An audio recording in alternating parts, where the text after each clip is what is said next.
कस्टडीमध्ये टाकून पोलीस प्रशासनानं माझ्या लेकराला लय त्रास दिले, लय मारहाण केले, माझ्या लेकराचं जीव घेतले, त्याच्याबद्दल मला न्याय पाहिजे। माझं लेकरू कॉलेजला होतं शिकायसाठी, 3रा वर्ष आहे, 3ऱ्या वर्षात आता किती महिने राहिले, लास्ट पेपर 2-3 महिने राहिला असेल, तर 4 महिने राहिला असेल। 3 वर्षामध्ये माझ्या लेकराला काही झालं नाही, आताच कसं माझ्या लेकराला झालं, ह्याच्याबद्दल मला न्याय पाहिजे। आणि ज्या माणसानं उचलून आणलंय त्या माणसाला शिक्षा द्यावं सरकारने। कुणी असो, साहेब असो, मंत्री असो, कुठला कुणी असो, मोठा असो माणूस। माझं नाव विजयाबाई व्यंकट सूर्यवंशी। माझ्या लेकराच्या मनात शिकायचं होतं आणि वकील व्हायचं होतं। जय भीम मध्ये मानत होते त्यानं, संविधान मानत होतं माझं पोरग, संविधान वाचित होतं। एवढ्या पुस्तक आहेत माझ्या लेकराचे। संविधान, बाबासाहेबाच्या सकाळ संध्याकाळी माझा मुलगा गाणी ऐकत होतं, बाबासाहेबांचं सारखं माझ्या लेकराला आवड होत। माझ्या लेकराला कॉलेजमधून, घरामधून निघून माझ्या लेकराला उचलून निघून माझ्या लेकराला मारहाण करून माझ्या लेकराचं प्राण घेतले, ह्याच्याबद्दल मला न्याय पाहिजे। आणि ज्या माणसानं नेलंय त्या माणसाला सजा पाहिजे, शिक्षा द्यावं त्या माणसाला, शिक्षा द्यावं त्या माणसाला, ज्या माणसानं उचलून नेलंय त्या माणसाला।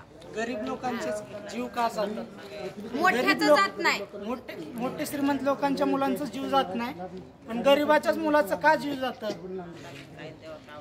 हे व्यवस्थेचा बळी आहे। तसं तुम्हाला आम्ही पूर्ण मदत करू, आम्ही परभणीची टीम सदैव तुमच्या पाठीशी आहे। परभणीत सगळ्या सोयी केलेल्या आहेत, आपण आता कलेक्टरला भेटू, त्या माध्यमातून आता तुमच्या घरात एक जणाला नोकरी देण्याचं आश्वासन त्यांच्याकडून घेऊ। आणि हे जे काही झाले याच्या बदल्यामध्ये 50 लाख रुपये तुम्हाला द्यायला आपण भाग पडू त्यांना, आणि भविष्यात अशा घटना घडणार नाहीत यासाठी त्यांच्याकडून आपण हमी घेऊ। आणि गरिबासाठी ही अन्याय कधीच होऊ नये, सगळ्या गरिबाला सगळ्या सरकाराचं हे शिक्षा, हे आधार राहावं सगळ्यांना। तुम्ही काळजी करू नका, तुमचा मुलगा नाही, आता समाजाचा मुलगा झालाय, तो शहीद झालाय। आता कुण्या गरीबाच्या लेकराला अशी हानी होऊ नये, कुण्या गरीबाच्या लेकराला असं त्रास होऊ नये। माझं गेलेलं गेलं, पण सगळे लेकरं गरीबाच्या सुरक्षेत राहावं, सरकारनं त्यांना सुरक्षित ठेवावं, कुणाच्या लेकराला हात लावू नये, कुणाच्या लेकराला बोट लावू नये। नाही, परभणीकर तुमच्या सदैव सोबत आहे। आई वडिलाला सोडून कुठे शिकायला जातात परदेशाला, आई वडिलांसाठी लेकर शिक्षण शिकतात। माझ्या आई वडिलांनी आम्हाला कष्ट करून, काम करून आम्हाला पोचल्यात, शिक्षण शिकू लागल्यात, त्यांचा विचार राहतंय लेकरावाचं। नाही नाही, तसं सगळी सोय लावली काकाजी, आम्ही परभणीची काय काळजी करू नका। पोलिसच काम असतं ना, ती झाली ती गोष्ट वाईट झाली, माझ्या लेकरानं यात तुम्हाला न्याय द्यायचं काम आता परभणीकर करतील। आता माझ्या लेकराचा लय विचार राहिला पुढे,